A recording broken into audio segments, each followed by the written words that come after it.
The wind rolled over the fields like an old war hymn. Jack Remmer stood at the edge of his land, 10 acres of soil that had soaked up the sweat of 3 generations.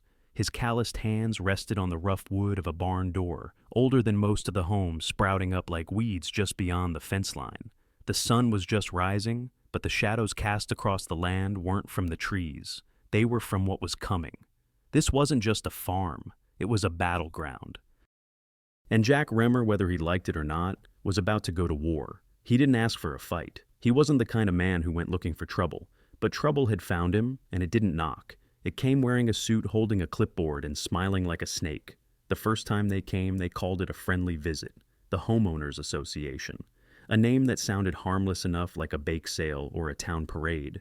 But what they were selling wasn't neighborly goodwill. It was control, conformity, compliance, all wrapped up in words like community standards and neighborhood harmony. Jack had looked the woman dead in the eye, Lisa Carter, president of the HOA, and said what his father would have said, what his grandfather would have said, "I live free or not at all." She smiled, but her eyes said something else. "You'll regret that." He didn't know it then, but that was the moment the fuse was lit. Over the weeks that followed, the letters came like clockwork. Fines, warnings, citations for ridiculous things. The tractor was unsightly, the barn outdated his chickens, a noise violation. Jack laughed at first.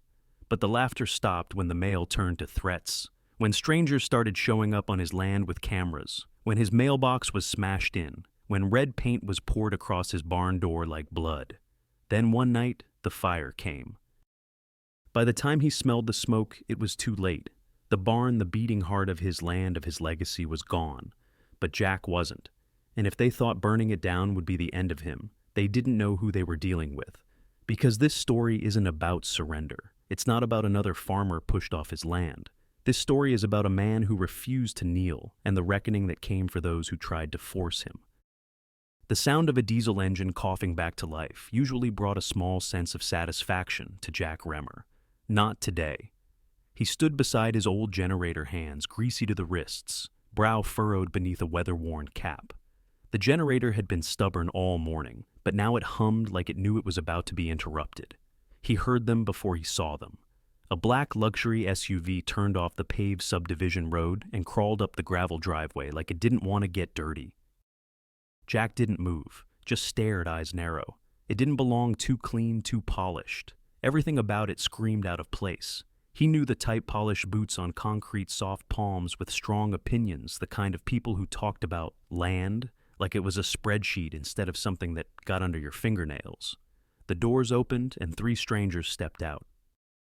Leading the pack was a woman in her early 40s with a clipboard tucked under one arm and a practiced smile that didn't quite reach her eyes. She wore a navy blue blazer and heels that sunk slightly into the dirt with every step. Behind her was a younger man, early 30s, maybe trying too hard to look casual, in a golf shirt and slacks, holding a stack of glossy brochures like ammunition.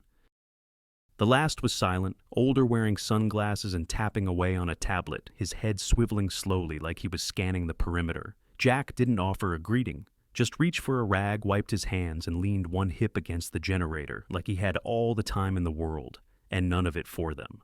Mr. Reamer, the woman called out cheerily, walking toward him. "I'm Lisa Carter. I'm the president of the Cedar Ridge Homeowners Association." He didn't answer, not yet. He just waited, eyes fixed on her like she might dissolve if he stared long enough. Lisa hesitated for a beat, but then extended a hand. "We just wanted to introduce ourselves. It's always good to welcome neighbors." Jack glanced at the hand, didn't take it. "You're not my neighbor." The smile faltered barely. "Well, we're not far. My husband and I moved into one of the new homes down the hill last month. And with the expansion of Cedar Ridge, we thought it was time to bring some structure to the area." Jack didn't blink. "Structure." Lisa laughed like it was a charming joke. "You know, organization, cleanliness, standards. We've established the HOA to make sure the community maintains a certain quality." She motioned to the man with the brochures. He stepped forward, offering one like it was gospel. Jack took it without looking and flipped it open. Page after page of smiling couples, white fences, seasonal wreaths, identical lawns, pool parties, book clubs, a perfect little sanitized utopia. Jack closed the brochure and handed it back. No thanks. Lisa cleared her throat. It's not a sales pitch, it's a shared vision. For everyone? Then why are you standing on my land? Jack asked, voice low and steady. Lisa's eyes flicked back toward the SUV, then to the man with the tablet who was still silently typing, occasionally glancing at the barn, the chickens, the old tractor under the tarp. Jack noticed. He didn't like it. Mr. Remmer, she said carefully, we understand your land's been in your family for a long time. That history is valuable. We respect it. We just think it would benefit everyone if the neighborhood operated under a common code. That's all. You'd be surprised what we could do to increase your property value, Jack snorted. This land isn't for sale. Lisa shook her head quickly. That's not what I meant. I mean things like uniform landscaping, proper storage of machinery, structural updates to old buildings. It's about curb appeal, community pride. Jack stepped away from the generator, his boots crunching against the gravel as he moved closer. This barn, he said, gesturing behind him. My grandfather built that with his bare hands. He carved every beam, lifted every nail. That tractor under the tarp pulled more weight than any car you've ever driven. Those chickens feed me better than your Whole Foods ever will. And now, you want to tell me they're an eyesore? Lisa's jaw tightened, but she kept her tone smooth. We're just trying to bring consistency. Uniformity brings order. Jack's eyes narrowed. Lady, this ain't a subdivision. This is a farm. Real dirt, real work, real freedom. I don't care what kind of order you're offering. If it comes with rules and clipboards, you can walk your fancy shoes right back to the sidewalk. The man with the tablet looked up. Sir, we're simply assessing compliance with initial community standards. You may not be aware, but some zoning has shifted. Jack cut him off. I'm very aware. And unless the law's changed, without telling me, this land ain't part of your HOA. Lisa stepped in again. That may be technically true for now, but community integration is a process. We're trying to work with you, Funny Jack said. Feels a hell of a lot like you're working against me. Lisa Carter took a small breath, controlled, practiced, and exchanged a quick glance with the tablet guy. Something passed between them. Not panic, not intimidation. Something worse. Confidence. We're offering support, she said, her tone shifting subtly. It was still polite, but flatter now, measured. Not just for you, for the entire community. When one property is out of alignment, it affects everyone. Out of alignment, Jack repeated as if tasting the phrase. You talk about land like it's a car that needs a tire rotation. We've received a few informal concerns from your new neighbors, she continued. They've asked about the state of your barn, the presence of livestock so close to residential homes, and the general upkeep of your property. I keep it how I damn well please, Jack said. His voice hadn't risen, but it didn't need to. It had the weight of stone behind it. Lisa shifted her clipboard. We understand that. But in a growing community, shared space means shared expectations. That's the nature of progress. Jack tilted his head. Let me ask you something, he said. You ever plant anything? Ever put your hands in the ground and pull something useful out of it? Or do you just look at land and see HOA bullet points? The man with the brochures gave a soft chuckle under his breath. Nervous, unsure. Lisa didn't even blink. I don't think that's relevant, she said, smile tightening. It is to me, Jack replied. See where I come from. Land ain't just property, it's identity. It's blood. And when someone shows up trying to rewrite that identity with rules, fines, and polished little brochures, I know exactly what they are. Lisa's voice dropped just a shade colder. Mr. Remmer's refusal to participate in the HOA doesn't exempt you from community impact. If this continues, we may have to escalate the matter to county zoning. Jack's mouth curved not quite into a smile. There it is, he said. The real tone. Took you longer than I expected. Lisa didn't flinch, but her eyes hardened. We're giving you a chance to be part of something. Don't mistake that for weakness. You think this is about weakness. Jack took a slow step forward. Let me tell you what weakness is hiding behind paperwork and fake smiles. Weakness is thinking a man who built his life with his hands will fold just because you threatened to measure his grass. The man with the tablet looked uneasy now. The younger guy had stopped smiling completely. Lisa straightened her back. You're making this harder than it needs to be. No, Jack said. You are. You showed up on my land uninvited. You insulted my home. And now you're standing here acting like you're the victim. We didn't insult you, Lisa said sharply.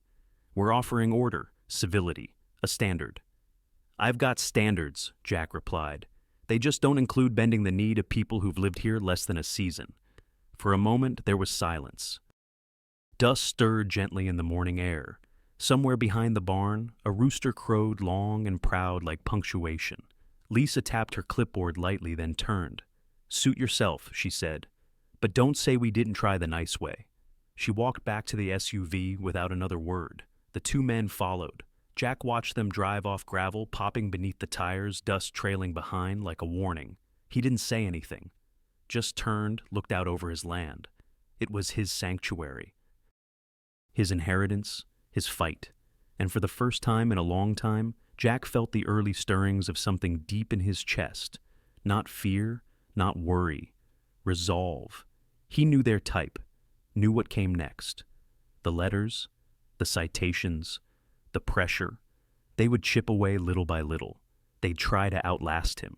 But Jack Remmer wasn't a man easily worn down. Not by wind, not by weather. And sure as hell not by paper pushers and shiny shoes. The dust from the SUV hadn't even settled when Jack heard the soft creak of his porch steps behind him. He turned. Lucy Adams stood there, mid-60s, sharp eyes, tougher than most men Jack had ever met. She'd been a neighbor long before the subdivisions came, long before Lisa Carter and her band of clipboard crusaders decided this patch of land needed order. She was holding 2 coffee mugs. I saw 'em, she said, handing him one. Smelled HOA the second that car turned off the pavement. Jack took the mug, nodded his thanks, and leaned against the porch rail. They want the barn gone. Chickens too, probably. Said, I'm out of alignment. Lucy snorted. Well, hell. You didn't align with the IRS either when they tried to audit you in '03. I don't think you're the aligning type. Jack managed a dry smile. They came polite, tried to pretty it up. But it's control they want, wrapped in a handshake. Lucy sipped her coffee. They don't like what they can't reshape. You this land. It reminds them they didn't build any of it. For a few moments, neither of them spoke. The wind rustled through the tall grass by the fence. Somewhere far off, a dog barked, once then went silent. Then Lucy said softly, They'll be back, Jack. I know. You ready? Jack looked out across his fields, the barn weathered but strong, the windmill creaking in rhythm like an old metronome keeping time with the earth. I've had floods take my crops. Droughts steal my yields. I've seen corn rot cattle die, and banks call in the note the day after my wife passed. He turned to her. Calm, certain, but I ain't ever let a bully win, and I sure as hell ain't startin' now. Lucy smiled sad and proud all at once. That's what I figured. She gave him a pat on the shoulder and started back toward her truck. As she climbed in, she turned one last time. Just be careful. These folks don't fight fair. Jack nodded once. Neither do I. The truck rumbled away, leaving Jack alone again on the porch. He stood there for a while, the mug cooling in his hands, eyes watching the last bit of HOA dust blow off his land. The sun was higher now, hotter. The breeze had turned still. A war was coming. Jack Remmer didn't ask for it, but he'd be damned if he didn't finish it. The first letter came 2 days later. No knock, no signature. Just a plain white envelope stuffed in the rusty mailbox at the end of Jack Remmer's driveway, where the pavement stopped and the real world began. It looked harmless. That was the trick. Jack tore it open with a weathered finger and read the heading, Notice of Non-Compliance. Cedar Ridge. Homeowners Association, subject visual disruption or exterior structure. Code violation, his brow furrowed. He read it again slower this time. Your property has been observed to contain elements that may violate Article 3, Section B of the Cedar Ridge Community Code, including but not limited to aging structures, unregistered agricultural machinery, and unapproved livestock containment. Jack let out a soft scoff and crumpled the letter in one fist. No signature, no return name, just a printed seal and the same tone you'd expect from a company canceling your warranty, detached and sterile. He tossed the paper into the burn barrel beside the shed and struck a match. The flame swallowed it whole in seconds. Jack didn't speak about it to anyone, not yet. Maybe part of him hoped it was a final warning, one last push from Lisa Carter, before she realized he couldn't be moved. But the second letter came 3 days after that. This time, it was bolder, certified mail, official-looking envelope. He had to sign for it. The mail carrier looked uncomfortable handing it over. "They're really cracking down, huh?" she said, half joking. Jack didn't laugh. Inside a full 3-page packet. Failure to comply. Secondary notice subject violation, penalties, and preliminary fines assessment. They had itemized his land like it was a retail shelf. Barn structure integrity rating, non-compliant. Tractor uncovered visual blight. Noise pollution, rooster activity prior to 7 a.m. At the bottom of the page, a fine 875s. It was written like a bill from a mechanic. Jack sat at his kitchen table that night, the envelope spread out next to a cup of black coffee gone cold. He wasn't the kind of man to get shaken by paper. But it wasn't just the fine. It was the message underneath the message: we're watching you, we're documenting you, we're building a case, and most of all, we're not going away. He picked up the paper, folded it slowly, and slid it into a drawer. He didn't burn this one. No, this one he'd keep.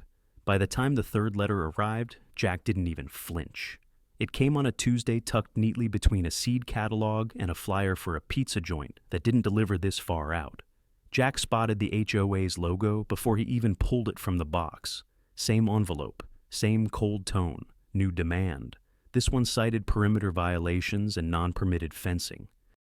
Apparently, the wooden posts lining the north edge of his property, a fence his father had built by hand after a spring flood knocked down the old one, were unapproved and not in aesthetic harmony with the neighborhood vision. Jack chuckled out loud this time.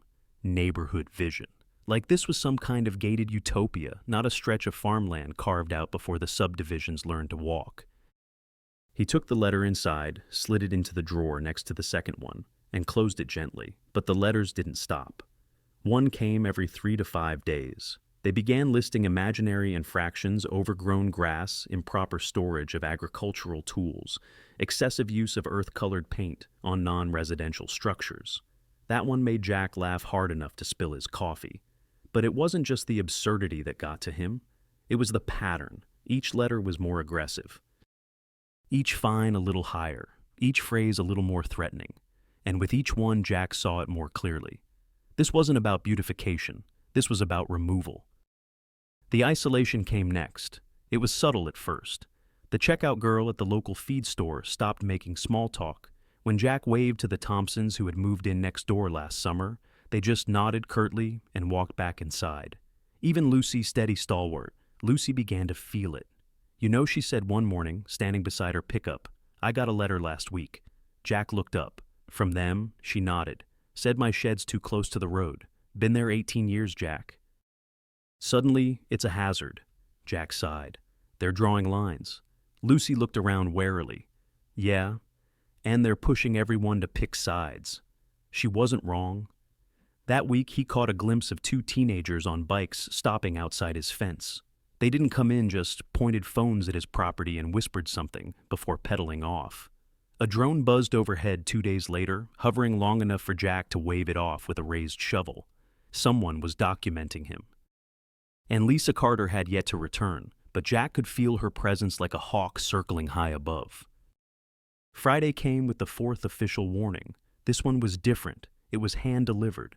Jack was out in the barn checking the irrigation pump when he heard tires on gravel. When he stepped outside, he wasn't surprised. Lisa Carter stood by her SUV clipboard under one arm, flanked again by the same silent man with the tablet. But this time, the third guest was new, a man in a charcoal gray suit with a slim briefcase and the kind of posture that screamed lawyer. Lisa walked up with a look Jack hadn't seen before, not the smirk, not the fake charm.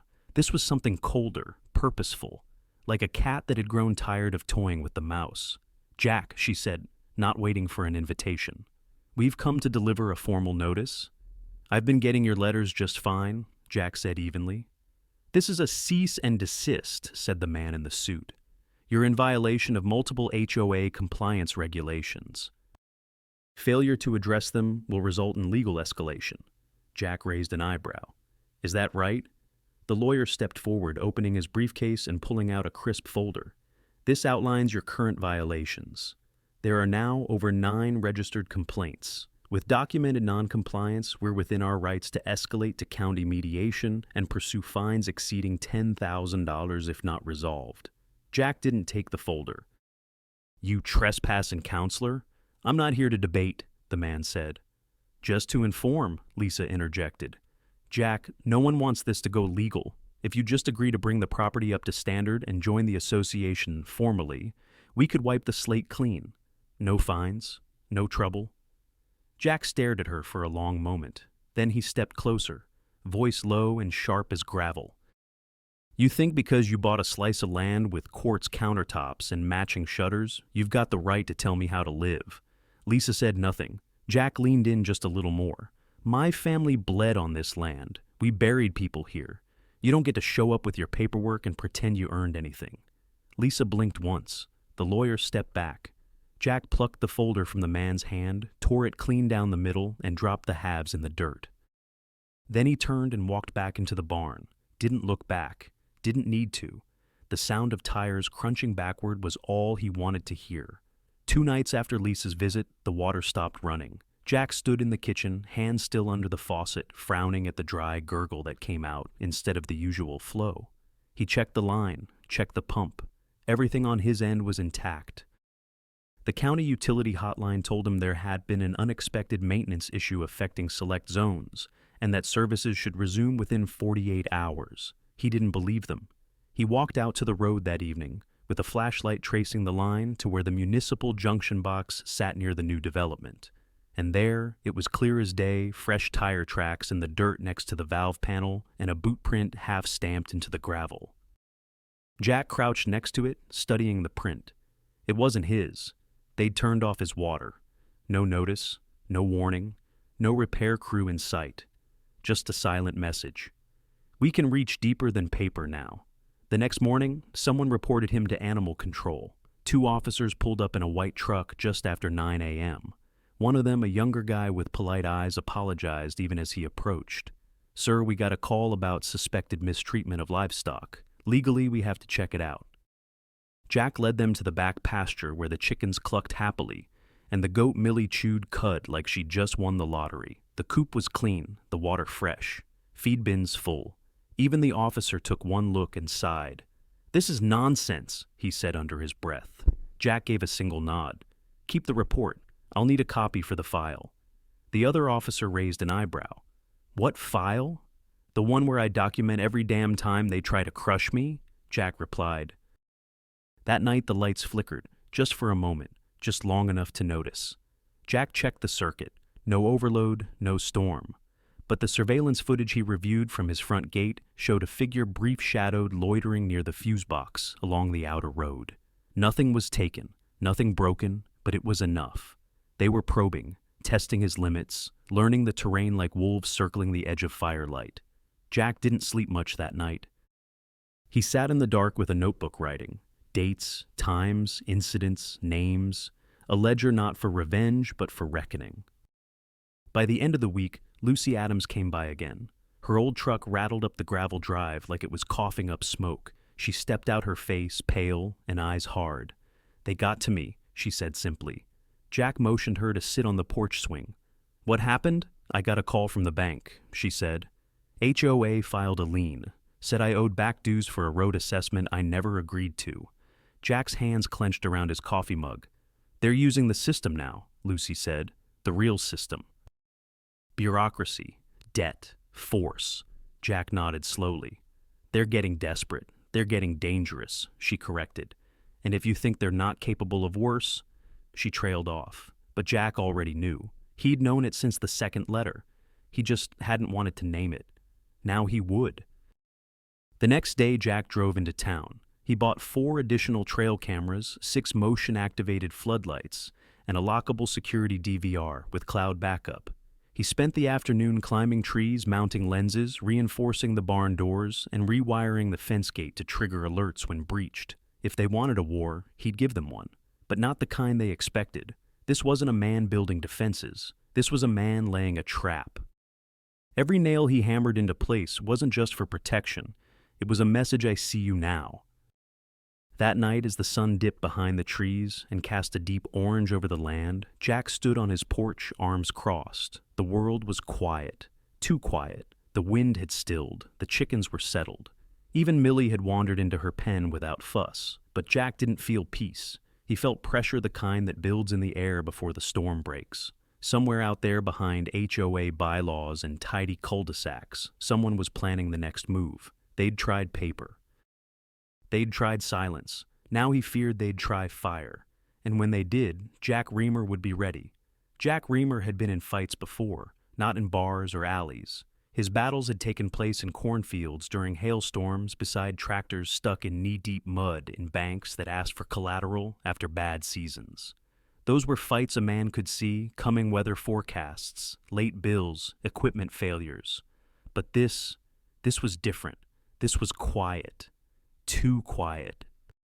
And that's what made it dangerous. It started with the black sedan. At first, Jack thought it belonged to one of the new residents, some city commuter, who got lost on the way to their imported stone mailbox. But it wasn't just once. The car came back. And it always parked in the same spot just beyond the property line near the south fence. No plates on the front, tinted windows, engine running, and it never stayed long. 10 minutes, 15 tops. Then it was gone. Jack took note of it the second time. The third time, he took photos. The fourth, he walked down the fence line with a pair of binoculars slung over his shoulder and a .30-30 rifle in hand, not raised, just present. That day, the sedan didn't stick around. Then came the night noises. Not animals. Jack knew the difference between a coyote's yip and a human footstep. He knew how gravel sounded under boots versus paws. These weren't wildlife. These were visitors. They didn't break anything, didn't steal. They were testing him, probing.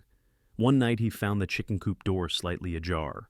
Another, the barn gate unlatched. Nothing taken, nothing broken, just off, just wrong, like someone whispering, "We were here." Jack doubled the number of cameras, installed IR floodlights, wired the barn door to trigger an alert if opened after dark. By the end of the week, his porch resembled a hunting blind more than a front stoop. His eyes were darker, sleep lighter, but his resolve heavier than ever. Then came the strangers. The first wore a county vest, tan, official-looking, claimed he was with zoning, asked to inspect some drainage infrastructure. Jack didn't say no exactly. He just stood silent with a phone in hand, filming every second, until the man awkwardly left. The second came 2 days later, different vest, different face. This one asked to survey land for future utility easement expansion. He didn't make it past the mailbox. Then a woman knocked on the door, claiming to be doing a noise audit for new construction impact studies. Jack let her speak for exactly 30 seconds before calmly pointing to the no trespassing sign next to the door. "Looks like you missed that," he said, voice quiet but full of iron. She left without another word. Jack stood there on the porch for a while after she left, eyes scanning the tree line, fingers still wrapped around the worn handle of his coffee mug. They weren't sending letters anymore. They were sending people. By the second week, Jack's land felt like a chessboard, and every morning he woke wondering what move the other side would try next. He stopped treating these encounters as random. There was too much precision, too much pattern. Every inspection, every unexplained noise, every motion-triggered alert at 2 and 13 a.m. It was all part of something bigger, something intentional. So Jack did what men like him had always done when threatened. He started taking notes. It began with a cheap spiral-bound notebook, then a calendar, then printed screenshots from his surveillance system stapled and labeled by hand. He documented every vehicle that idled by his fence, every person who knocked uninvited, every strange sound between midnight and 4:00 a.m., the exact date and time his water stopped. The day the zoning guy showed up with a badge that didn't match the county seal, he created folders, physical and digital. He named them Encroachments Threat, Patterns Unknown. Individuals, Face Matches Pending, and above all of them, one title sat bold in black ink: CRHA Hostile Activity Log, Cedar Ridge Homeowners Association. He wasn't paranoid. He was prepared. One night just after 3 a.m., Jack was jolted awake by a high-pitched metallic shriek. He threw on his boots and grabbed the shotgun by the door, not chambered, but ready. When he stepped outside, the barn lights were already triggered by motion sensors. At first, everything looked normal, until he reached the south fence. The wires had been clipped, clean, not frayed, not chewed, cut. And not only that, his goats were loose. Millie was pacing near the porch, bleating nervously. The others had scattered toward the tree line. Jack didn't yell, didn't curse. He just breathed out slowly and pulled his phone from his pocket. The camera footage showed a dark figure moving low to the ground, wearing a hoodie gloves. They moved quickly, efficiently, in and out in under 90 seconds. But they made one mistake. They paused under the floodlight just long enough for the infrared to catch the side of their face. Jack zoomed in, heart pounding. It was blurry, but familiar. He'd seen that jawline before at a community meeting last fall. HOA Subcommittee on Landscape Review. A guy named Tom White. He saved the still marked it and filed it. Then he made a call. Rachel Turner had been a lawyer long enough to know when something smelled like a setup. Jack trusted her. She was smart, sharp-tongued, and not afraid to wade into a legal knife fight wearing boots. She'd helped him once before, back when the bank tried to fast-track a foreclosure after his wife's funeral. When she picked up the phone and Jack explained what was happening, she didn't hesitate. Keep logging everything she said, and back it up in 3 places: local drive, USB, and cloud.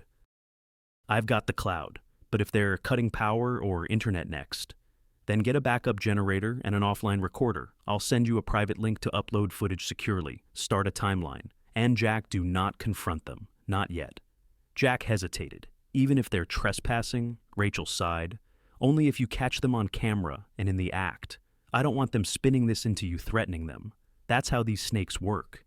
Jack leaned back in his chair. So, what now? Rachel's voice was steady. Now we let them keep digging their own hole, and when it's deep enough, we bury them in it. Jack spent the next few days reinforcing everything. He wired a second set of cameras, smaller, hidden mounted under eaves and fence posts. He installed low-voltage alarms on the chicken coop, goat pen, and tool shed. And he stopped sleeping upstairs. Instead, he slept in a cot by the window, in his front den, shotgun, nearby laptop open, always recording. The war wasn't coming anymore. It was already here. Just quiet. But Jack Remmer wasn't staying quiet much longer. It came in the form of an invitation. A thick envelope, hand-delivered again, but not by Lisa Carter this time. A teenager from one of the new families dropped it off, barely making eye contact, before rushing back to his bicycle. The letterhead read, Cedar Ridge Community Council, Special Open Forum, Creating a Safe, Cohesive Future for All Residents Location. Cedar Ridge Clubhouse Time. Saturday, 6. Year on 0 p.m. Jack didn't need a translator to read between the lines. It wasn't a forum. It was a trial, and he was the defendant. He showed up anyway. The clubhouse was as sterile as he remembered: all white walls, gray flooring, and the faint scent of artificial citrus. Rows of identical chairs were lined up in perfect order, facing a podium flanked by banners reading Community First and Unified Vision. The crowd was larger than expected, nearly 50 residents, many of whom Jack hadn't seen before. Some gave him short nods. Others avoided his gaze altogether. Lisa Carter stood at the front, dressed in a crisp blue suit. Next to her stood Tom White, arms folded, face unreadable. A third man Jack didn't recognize stood between them, reading from a clipboard. "Good evening," Lisa began, smile tightly stretched. "Thank you all for coming. We've called this open forum to address growing concerns regarding property harmony, safety, and cohesion." Jack remained standing in the back, arms crossed. Lisa continued, her words carefully chosen. "We've received a number of reports from residents of disruptive noise, unauthorized land use, and behavior that some have found intimidating." She didn't say his name. She didn't have to. Jack scanned the room. Some eyes flicked toward him. Others stared straight ahead. "We believe in freedom," Lisa said, "but freedom must exist within community." Jack felt the shift in the air. The room was being primed subtly, methodically, like kindling laid out for a controlled burn. They weren't looking to reason with him. They were preparing to turn the neighborhood against him. After the speeches, Lisa opened the floor for comments. The first came from a young mother who complained about farm smells during morning jogs. The second, a retiree who said the old barn looked like it belonged in a war zone. The third said his grandkids got scared by Jack's goat. Jack stood quietly absorbing it all. Then he pulled out a phone and hit record not just audio, but video. Rachel's advice echoed in his head. If they're stupid enough to go public, let them talk. Then we used their words. He didn't speak, didn't defend, he just captured. Because what came next was the real reveal. A voice Tom White's leaned in, too close to the mic, not realizing it was still hot. We need to make this hard for him. Not illegal, just hard. Someone said he's got family land. Well, maybe it's time for that land to feel a little less livable. There it was. No threats, no names, but intent crystal clear. Jack left the meeting before it ended. Quiet. Unnoticed. But the footage was already uploading to Rachel. The next day, Rachel Turner filed a formal notice of harassment and coordinated intimidation with the county clerk's office. She sent copies to the sheriff's department, the county council, and most importantly, Cedar Ridge HOA's legal representative. The notice included a timeline of events with visual evidence, audio clips from the open forum, affidavits from Jack and Lucy Adams, a preliminary request for a cease and desist order against HOA contact Rachel called Jack that night. They wanted a fight in the dark, she said. We just turned on the lights. Jack sat on his porch phone, still in his hand, a slow smile forming for the first time in days. They had tried to break him with letters, with silence, with whispers and shadows. Now he had their words, their faces, their lies documented, time-stamped, and heading straight for court.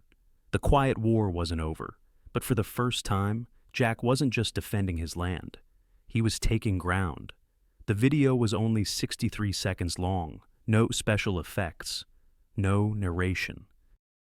Just a shaky phone recording of a room full of plastic chairs, a banner that read, "Community First," and the unmistakable voice of Tom White saying, "We need to make this hard for him. Not illegal, just hard. Maybe it's time that land felt a little less livable." Jack didn't add a title, didn't add music. He just uploaded it to Facebook with 4 words, "This is Cedar Ridge." Within an hour, it had over 600 views. By nightfall, that number was over 8,000. The comments section exploded. "This is harassment, straight up. What happened to live and let live? That man built his life there. They're trying to burn it down with red tape. Typical HOA power trip. I hope he sues the hell out of them." A few voices tried to defend Lisa and Tom. Words like order and neighborhood pride were tossed around, but they were drowned in a tide of fury. It wasn't just locals anymore. People from other states began chiming in, folks who had lost land homes, piece-to-paper tyrants hiding behind the letters HOA. Jack didn't reply. He didn't have to. The truth was doing the talking now. Lucy dropped by that morning with a grin on her face and a casserole in her hands. "You've become a folk hero," she said. "There's a group on Nextdoor calling you the holdout." Jack smirked. "Long as they don't call me late for supper." She placed the casserole down and lowered her voice. "But seriously, Jack, something's happening. The HOA board called an emergency closed-door meeting. They're scrambling." Jack's smile faded. "Good." Rachel Turner called that afternoon. "We got our first email back from their attorney," she said. "They're asking if you'd be willing to remove the video in exchange for dropping all fines and wiping the HOA record clean." Jack laughed. "They're panicking," Rachel said. "We just drew blood." He leaned back in his chair boots on the porch rail. "And I haven't even pulled the trigger yet." Rachel paused, then her voice turned serious. "Jack, this is the moment where people get sloppy. Expect retaliation. Expect escalation. They're not going to play nice after this." "I'm not expecting nice," Jack said. "I'm expecting stupid." And stupid, it turned out, didn't take long. The very next day, someone dumped a pile of broken glass across Jack's driveway. Not just a few bottles, dozens. Smashed, jagged, glinting in the morning sun like a warning.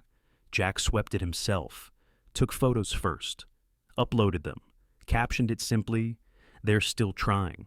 He didn't mention names, didn't accuse anyone. He didn't have to. The people watching now were already building the case for him, in the comments in their inboxes, in screenshots passed from neighbor to neighbor, like contraband truth. It came in the form of an anonymous email. Subject line, "Please read this. It's bigger than you think." Rachel forwarded it to Jack that morning. He opened it slowly, cautious of spam or bait. But the tone was different. Not aggressive, not threatening, just tired. "I've been on the HOA subcommittee since the first development push in 21. I'm writing you off record because I can't watch this get worse. What they're doing isn't about aesthetic violations or chickens. It's about land, your land. There was a meeting, closed door. Only the core board knew. The HOA has been working with a local contractor, Mid-State Properties, to explore rezoning your southern acres as a future community expansion zone. They want a second access road through your field. Lisa Carter's entire pitch to the county was based on the idea that you'd eventually fold or be forced to. They never expected you to fight this long, but they're getting desperate now. Watch your back. No name, no return address. Just a tip and a PDF attachment." Rachel scanned the file first. When she called Jack 20 minutes later, her voice was calm, but beneath it a storm rumbled. "They have maps, Jack, zoning drafts, a timeline. Budget estimates for 2026. They've already marked your barn as a non-compliant structure pending demolition." Jack didn't speak for a long moment. Then, "They were planning this before they even broke ground on the cul-de-sac." "Exactly," Rachel replied. "All that crap about neighborhood cohesion. It was a smokescreen. This isn't personal taste. This is development theft." Jack's grip on the phone tightened. "They think they can take a man's land by annoying him into surrender." "Well, Rachel said they just handed us something better than a lawsuit." Jack raised an eyebrow. "Which is?" She grinned on the other end. "Leverage." The next move came fast. Rachel drafted a formal request for injunctive relief citing evidence of harassment, coordinated targeting with intent to devalue property, concealed rezoning plans in violation of disclosure laws. She sent copies to the County Development Office, the Sheriff's Department, the local newspaper. Then she sent a courtesy copy, just one to Lisa Carter. Subject line, your vision. His land. Our case. 2 hours later, Jack's phone rang. He let it go to voicemail. Lisa Carter's voice came through brittle and controlled. "Jack, this is Lisa. I saw the documents your lawyer sent. I think we may have had some miscommunication. There's no need to escalate this any further. I believe we can come to a compromise that works for everyone. Let's talk. Please." Jack saved the voicemail under the same folder he kept all the rest. He didn't call back. That afternoon, a reporter came knocking. She was from the Oak River Ledger, the biggest paper in the county. Young, sharp-eyed, and direct. "I saw the video. Then I saw the zoning documents your lawyer released," she said, recorder already on. "Mind if I ask why you didn't sell when they first made the offer?" Jack stood on his porch, arms crossed, gaze steady. "Because they didn't ask," he said. "They tried to take. And now," he looked out over the land. "Now I make damn sure they regret that." The article dropped on a Thursday. Front page, bold black font. "Small farmer big fight. HOA. Accused of targeting land for expansion." Byline Mira Chandler, Oak River Ledger. The story opened with Jack's face staring calmly at the camera, the old barn in the background. Underneath it, quotes from the forum recording excerpts from Rachel's legal filings and screenshots of the leaked zoning map. Within 12 hours, the piece was picked up by 2 regional outlets. Within 24 state legislators were tagged on social media. And by the weekend, a county commissioner issued a public statement. "We take allegations of property targeting and land use abuse seriously." A review of HOA practices in Cedar Ridge is now pending. Jack didn't celebrate. He didn't even smile. He just got back to work feeding the animals, checking the cameras, patching up a coop roof that had been slashed with a box cutter 2 nights before. They weren't backing off. Not yet. But they were bleeding. And now the vultures were circling them for a change. That Saturday, Rachel received another anonymous message. This time, a physical letter slid under the door of her office in an unmarked envelope. Inside, photocopies of emails between Lisa Carter and a Midstate Properties executive. One subject line: if Remmer refuses, push until he folds. Avoid legal entanglement, but proceed. Another email from Tom White: we can't afford to delay the road again. Either we get him to sign, or we get the barn condemned. No signature. No return address, just a sticky note on top that read, I didn't sign up for this. Rachel scanned everything, encrypted it, and added it to the legal file. Then she printed one copy just for Jack. When she handed it to him, he looked through the papers, slowly page by page. Then he asked, you think it'll be enough? Rachel nodded. It's more than enough to force a public hearing. We're not in the shadows anymore, Jack. We're in the ring. That following Tuesday, the county courthouse hosted a special session on land use ethics and HOA abuse open to the public. Jack didn't dress up. He wore his cleanest flannel work boots and a jacket his wife had given him before she passed. He walked into the hearing, with Rachel on one side, Lucy on the other, and 3 folders under his arm labeled 1. Evidence 2, Timeline 3. Names. The room was full local residents, press, county staff. Even a few camera crews now.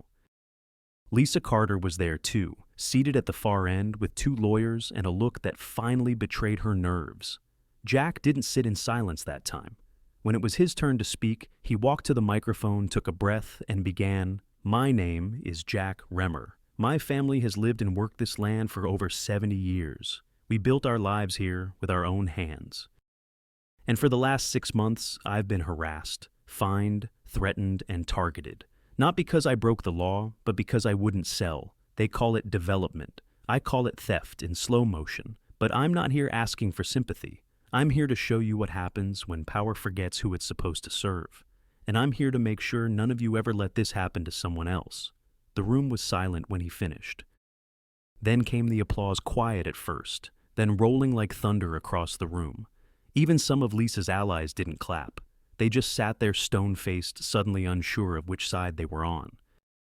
That night, as Jack returned home, his phone buzzed with messages, support offers to testify, news from other counties where people were starting to speak up against abusive HOAs. The tide had turned, and though the fight wasn't over, for the first time, Jack wasn't fighting alone. It started with a scream, not from a person, from Millie the goat. It was just before sunrise, and Jack was already dressed, heading to the barn to begin feeding. The morning air was cold, sharp with dew, and still clinging to the fog of early autumn. Then he heard it, a shriek, piercing, wild. He dropped the feed bucket and ran. Millie was thrashing, tangled in the wire fencing near the south pen, her legs kicking violently. Jack vaulted the gate and knelt beside her, hands already working to free her. That's when he saw the scorch mark, a black singed streak along the metal post, and Millie's left hind leg burned raw at the ankle. Electricity. The fence had been live, and Jack hadn't wired it that way. He spent the next hour checking every inch of the fencing. The power was off, no battery connected. He had deactivated the entire current circuit 3 weeks ago, but someone had jerry-rigged a new connection, a portable battery hidden behind an irrigation barrel wired directly to the fence's grounding system. It wasn't sloppy, it was professional, and it was deadly. If a child had touched it, if Jack had leaned on it without gloves, if Millie had been a smaller animal, this wasn't a prank, this wasn't pressure, this was attempted harm. He called Rachel immediately. Within the hour, 2 sheriff deputies were on site, and a certified electrical inspector arrived shortly after. They took photos, samples, and statements. Rachel, now fully on edge, instructed Jack to back up all video footage past 48 hours, multiple copies, and email everything to her encrypted cloud folder. Jack reviewed the night's feed carefully. At 2:47 a.m., a figure approached the south fence line from the wooded side outside his property.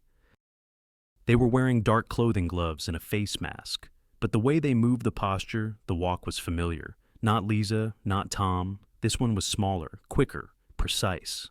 They spent only 5 minutes at the junction, and they wore a reflective armband with what looked like a company logo, Midstate Utilities. By the next morning, Rachel had already flagged something off in the contractor records. Mid-state utilities, according to their public-facing schedule, had no work orders logged within a 5-mile radius of Jack's property on the night in question, no crews scheduled, no trucks dispatched, no service tags activated. But the reflective armband from the video feed clearly bore their logo. Rachel called their local office. The manager on the line was confused, even defensive. "We don't operate anywhere near that fence line unless we're given access by the HOA board or county zoning. That's policy. You're saying someone tampered with a private property fence wearing our gear." Jack could hear the shift in the man's tone halfway through the call. Someone had used their name without clearance, which meant the sabotage wasn't just dirty, it was covert. Later that afternoon, Jack heard a knock on his back door, a place no one ever approached unless they knew him personally. He opened it slowly, hand on the doorknob, shotgun within reach. Standing there was Raymond Bell, a retired electrical engineer who'd moved into Cedar Ridge a year ago. Quiet, kept to himself. Drove a beat-up Dodge and wore the same pair of suspenders every time Jack saw him at the hardware store. "Mind if I come in?" Raymond asked. "Don't want to be seen talking out front." Jack stepped aside. They sat in the kitchen. Raymond declined coffee, but he placed a small voice recorder on the table. "Before I retired," he began, "I spent 30 years working with mid-range industrial systems, utilities, substations, street grid setups." He nodded toward the recorder. "This is from a committee meeting 2 weeks ago. I was in charge of maintaining the HOA clubhouse's sound system, including remote backups." Jack raised an eyebrow. "You were recording them, not on purpose," Raymond said. "But the system autologs every meeting when the board mic is activated, backup copy to internal memory." They didn't know. Jack stared at him. "And you're telling me—" Raymond hit play. Lisa Carter's voice came through, clear, confident. "If we wait on legal routes, it'll take months. He'll dig in deeper. But if there's a technical concern, a safety risk, it changes the urgency. Electrical issues always get priority. Something goes wrong on his side of the fence, we can move a condemnation order within a week." There was silence in the room. Raymond stopped the tape. "There's more. But that's the part that made me sick." Jack didn't speak for a long moment. Then, "Why are you telling me this?" Raymond shifted in his chair. "Because I grew up on land like yours. And I can't stand watching some slick bureaucrat with a clipboard treat men like you like a damn pawn." He slid the recorder across the table. "This is yours now. Use it." Jack nodded once. "You just made yourself a target." Raymond gave a tired smile. "Good thing I don't scare easy." That evening, Rachel added the recording to the official file and drafted a criminal complaint against Lisa Carter and members of the HOA board, citing intentional sabotage, conspiracy to endanger private property, attempted coercion through manufactured safety violations. The file was submitted to the county DA's office, and a courtesy copy was hand-delivered to the HOA legal team the next morning. Rachel said it best: "We're not just defending anymore, we're prosecuting."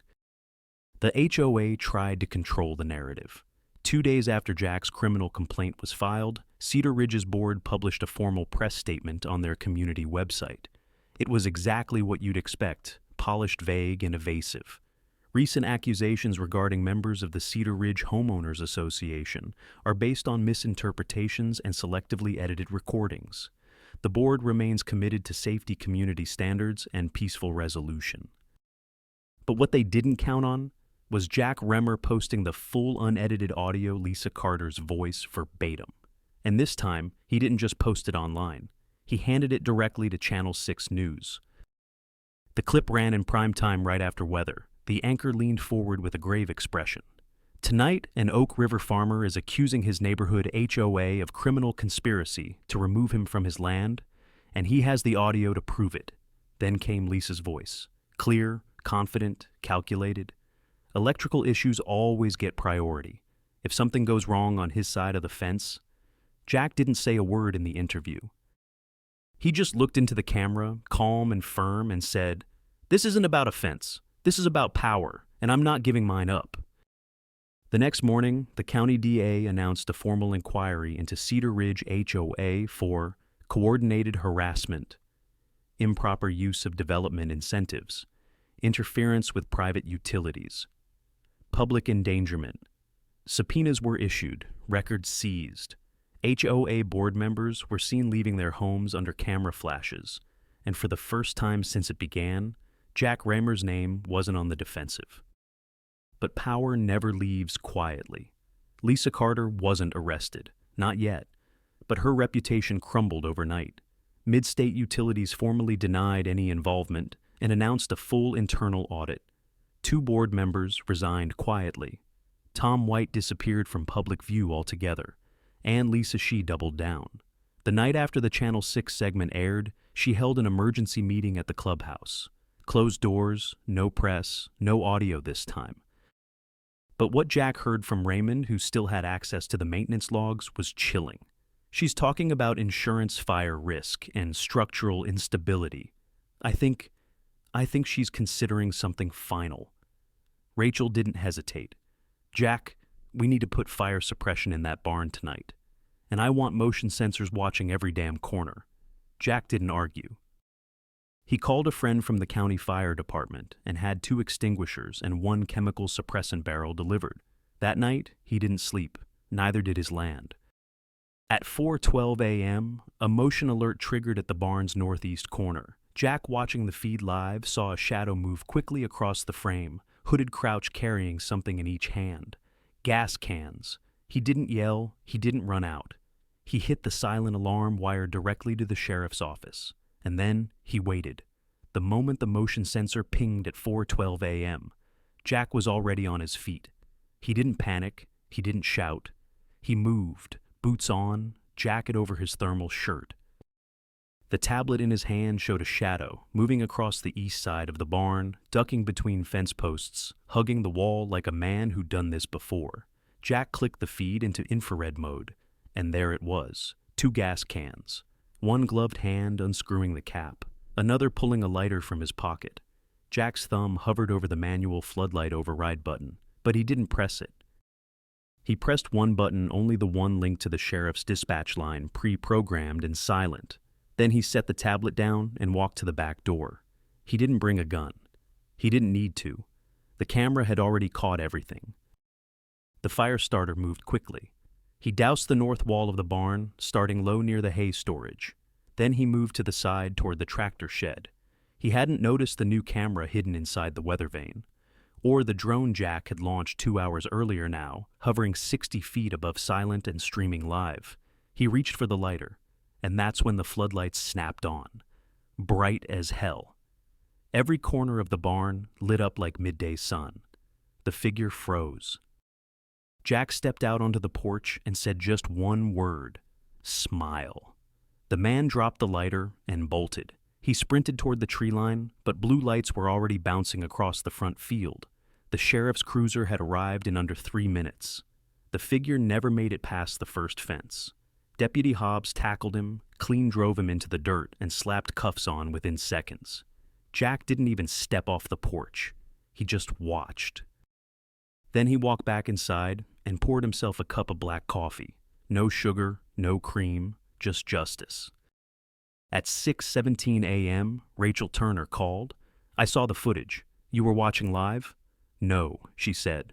"But the sheriff sent me the arrest report. It's Tom White." Jack wasn't surprised. What surprised him was what Tom said in the back of the squad car. Deputy Hobbs recorded it on body cam. "I didn't want to do it. Okay, Lisa said it had to look like an accident, like faulty wiring. She said we'd be covered. I didn't want to. I didn't think he'd be awake." Jack replayed the audio 5 times. Not because he doubted it, but because he wanted to remember every syllable.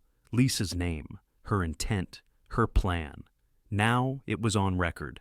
By 10:00 a.m., the booking photo of Tom White was all over local news. But it wasn't just the image that shocked the county. It was the confession that came with it. According to the sheriff's official report, Tom, panicked, sweat-soaked hands still shaking, had broken within minutes of being arrested. His exact words were recorded by Deputy Hobbs's body cam and submitted into evidence by 9:00 a.m. Lisa said it wouldn't hurt anyone. Just a fire, just damage, make it look like the barn was falling apart anyway. She said there'd be a report to back it up. She said she knew someone inside the inspection office, someone who'd file it clean. I didn't think he'd be awake. I didn't know he had cameras. Jack listened to the clip twice with Rachel on speakerphone. Then she spoke, her voice cold and surgical. "We have her, Jack, and we have someone else now, too." Jack leaned in. "Who?" Rachel clicked her keyboard. "Building Safety Department, county level. One Inspector Michael Drenner filed a falsified safety report 3 weeks ago, claiming your barn had frayed electrical lines near dry hay." Jack clenched his jaw. "Which I don't." "Exactly. Your inspection report from 6 months ago, clean. And the barn's electrical was rewired in 2020. Rachel's been tracking every permit. So why'd he fake it?" Rachel paused. "Let's just say he recently bought a brand new boat." "Cash." Jack swore under his breath. Rachel continued. "We're issuing a formal criminal complaint with the county DA. Charges to include conspiracy to commit arson, attempted property damage, falsifying government documents, and, if I'm lucky, racketeering." There was silence. Then Rachel added almost gently, "You're not just dealing with a rogue HOA, Jack. You're fighting a machine." Jack didn't flinch. He just said, "Then it's time to break the gears." Later that afternoon, Jack and Rachel held a press conference in front of the sheriff's office. Rachel spoke first, measured lawyerly but passionate. She laid out the timeline, the letters, the threats, the sabotage, the hidden zoning map. And now the attempted arson tied directly to named individuals. Then she played the body cam audio. Lisa Carter's name echoed through the speakers. The gasps in the crowd were audible. Then Jack stepped up. He said nothing for 5 seconds, just looked out over the crowd, neighbors, reporters, strangers. Then, "This wasn't a prank. It wasn't a misunderstanding. This was a plan to burn my past, my present, and my future, because someone wanted a second entrance road and didn't want to pay for it. You don't get to do that. Not here, not while I'm still breathing. And to anyone out there facing the same kind of pressure, the same kind of corruption, I'll tell you this, you're not alone anymore." By nightfall, the DA's office issued a formal arrest warrant for Lisa Carter. Her charges included conspiracy to commit arson, solicitation of a felony, tampering with public records, attempted malicious destruction of private property. But Lisa had already disappeared. Lisa Carter didn't go to work the next morning. She didn't pick up her phone, didn't return texts, didn't log into the HOA admin dashboard. Instead, she vanished. Her Lexus was found abandoned behind an old gas station 20 miles outside Oak River. Her phone pinged last near a lake cabin, once owned by her late uncle, just over the county line. The sheriff's department moved fast. By nightfall, a statewide bolo. Be on the lookout was issued. Channel 6 ran the story at the top of the hour. HOA president accused of orchestrating arson disappears. After warrant issued, neighbors were stunned, but Jack wasn't. She was never going to face this head on, he told Rachel. That's not who she is. She controls from behind the curtain, and when the curtain falls, she runs. But he wasn't about to let her disappear into the fog, not without a reckoning. 2 days later, she was spotted. A grocery clerk in Millersburg called in a tip. Lisa had come in wearing sunglasses and a hooded jacket, bought protein bars, bottled water, and paid in cash. The clerk recognized her from TV. An unmarked vehicle followed the direction she left. She was tracked to the lake house that night. It was quiet, no lights, no activity. Sheriff's deputies approached cautiously. No sirens, no announcement. But the moment they stepped onto the porch, the door opened. Lisa stood there, hands trembling, but not raised, hair disheveled, eyes red. "Is Jack with you?" she asked, voice cracking. They exchanged looks. Jack arrived 15 minutes later. The deputies allowed it under escort. Jack stepped out of his truck and walked slowly toward the porch, where Lisa now sat wrapped in a blanket, staring out at the lake like she was trying to memorize it. She didn't look like the woman who'd stood at that first HOA meeting clipboard and hand smile like a dagger. She looked like someone who'd finally realized she'd been caught in her own trap. "You came," she said quietly. Jack stopped a few feet from her. Didn't want to miss the ending. She gave a bitter laugh. "I didn't light the fire, you know." "You gave someone the gas," Jack replied. "You told them where to pour it, and you showed them how to walk away." Lisa looked at the ground. "I just wanted order." "You wanted ownership," Jack corrected. "There's a difference." She shook her head. You don't understand what it's like trying to hold a community together. I do, Jack said. That's why I fought to keep mine from being destroyed. For a moment, there was nothing but wind moving over the lake. Then Lisa whispered, "Are you going to hate me forever?" Jack's jaw tightened. "Hating you won't rebuild my barn or fix what you broke, but forgiving you won't erase it either."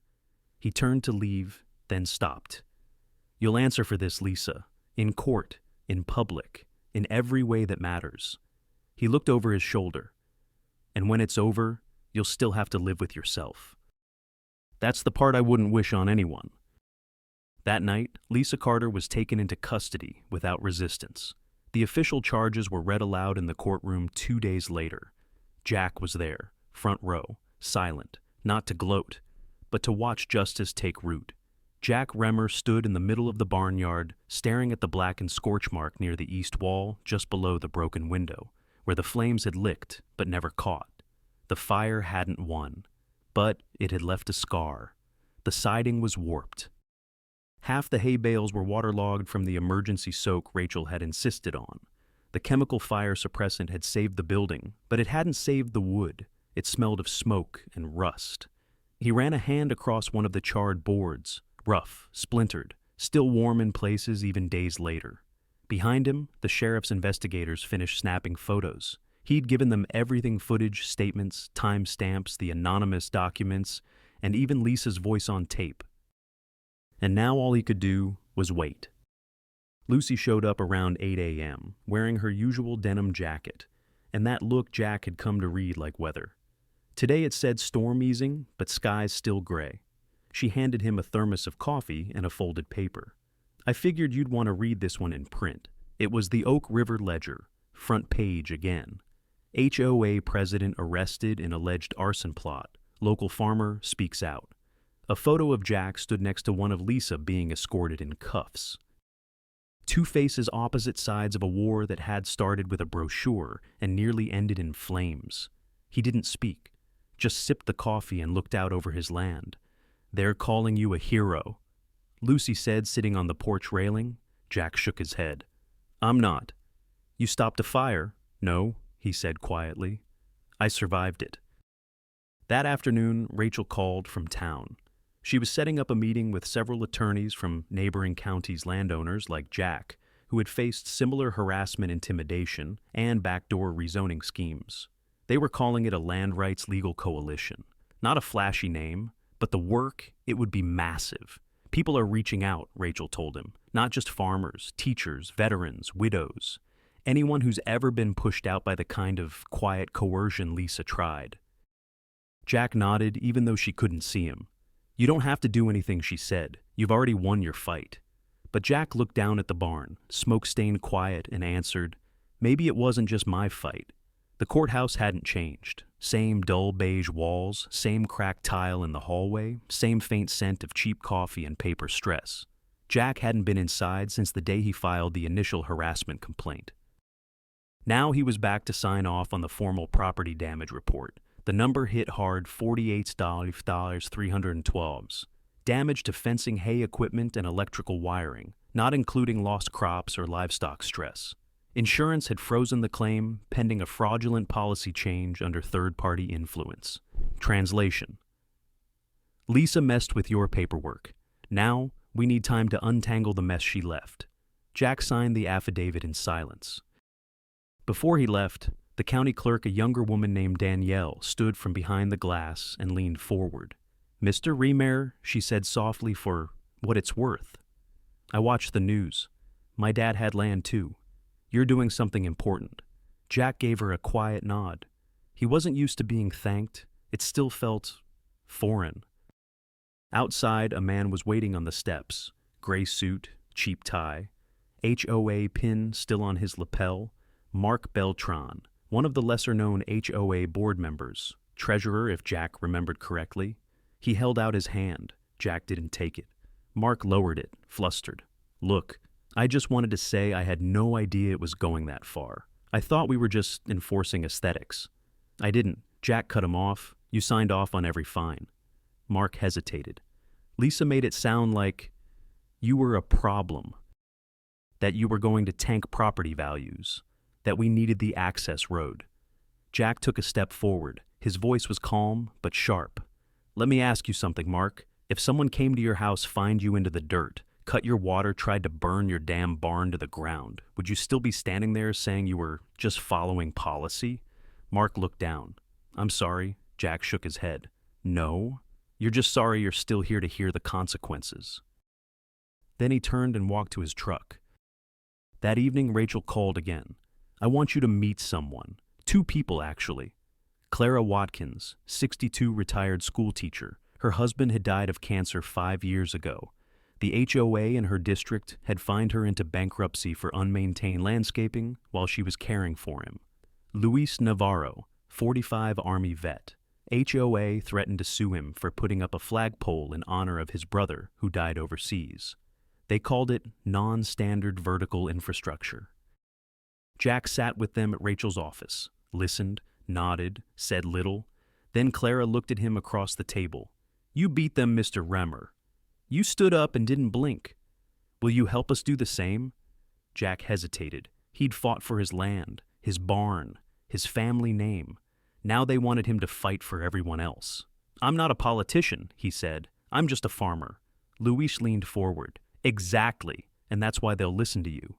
The town hall was packed. Not HOA members, not politicians, just people, working people, angry people, tired people, farmers with hands like Jack's, veterans with medals no one saluted anymore, widows carrying folders of HOA fines and denial letters, parents with kids on their laps and eviction notices in their pockets. Jack didn't want a microphone, but they gave him one anyway. He stood at the front, not behind a podium, but beside it, like a neighbor, like one of them. Then he looked out and spoke, slow, steady, no script. I didn't come here to lead anything. I came here because I almost lost everything. And I know some of you already have. They came after my barn. But what they really wanted was for me to shut up, give in, and disappear. I didn't. And now neither should you. They hide behind rules. We stand behind truth. They say order. But what they mean is control. This isn't about lawns or paint colors or fences 2 inches too high. This is about dignity, autonomy. The right to live without fear of a damn letter telling you your home is a problem. I'm not a lawyer. I'm not a senator. I plant things, fix things, bleed when I fall, just like you. And I'm telling you, if they come for your land, if they come for your voice, you push back. You plant your boots in the dirt, and you do. Not move. Because it's your home. And that still means something. The room was silent. Then someone stood. Then another. Then the applause came not loud at first, but solid, earnest. A sound like fences being mended, and a movement being born. Later that night, a reporter from Channel 6 asked him the question. Jack, people are calling this the beginning of something, a movement. There are dozens of communities watching you now. If this becomes bigger than Oak River, will you lead it? Jack looked past the cameras out the window toward the field beyond town, where the land met sky. He thought of Millie, of Rachel, of the barn, of the ash still soaked into the dirt. Then he said, I didn't ask for this fight. He paused. But I won't walk away from it either. Jack never intended to start a movement, but movements don't ask permission. They grow out of injustice, out of fire, and ash and voices too long ignored. Within weeks of Lisa Carter's arrest, Jack's inbox filled with stories. Veterans, teachers, single parents, farmers like him, all harassed, fined, threatened, some evicted, others silenced. Rachel Turner officially launched the Land Defense Network, a legal coalition representing HOA victims across 3 states. She named Jack as its founding inspiration. Jack stayed quiet at first. He didn't want speeches or headlines. But when Channel 6 News ran a segment called The Farmer Who Fought Back, something shifted.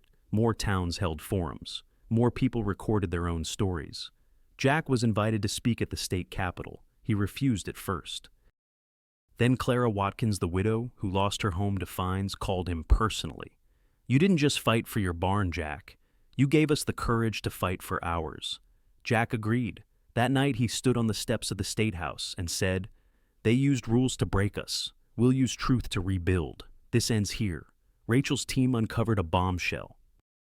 A lobbying firm, Oakland Strategies Group, had funded Lisa's HOA association, quietly pushing a zoning initiative that would allow corporate land conversion of non-compliant rural properties. In exchange, kickbacks, board seats, early access to public land bids. Jack's case wasn't an isolated abuse. It was a test run, and it had failed. The story made national news. 3 county officials resigned. 2 HOA umbrella groups were subpoenaed. Lisa Carter faced additional charges for conspiracy to defraud a municipality. Suddenly, Jack found himself sitting across from state senators and legal reformers. They asked for his opinion, his testimony, his presence. He gave them all 3 reluctantly, plainly, but powerfully. 1 year later, the barn was rebuilt. Not identical, but stronger, fireproofed, reinforced. A little taller, maybe like it knew it had something to stand for now. Millie still limped a little, but ruled the pasture like a queen. Rachel stood beside Jack as they cut the ribbon on the new Jack Remmer Agricultural Advocacy Center, built on donated land just outside Oak River. A quiet space for education, for organizing, for farmers who needed a voice. As the ceremony ended, a young boy asked Jack, "Are you a hero?" Jack knelt, smiled, and replied, "No. I'm just a man who didn't move." That night he walked the land, alone. Just him and the wind. He looked out at the field, at the barn, at the life he refused to surrender. Then he turned toward home, boots planted firm in the soil, and kept walking forward.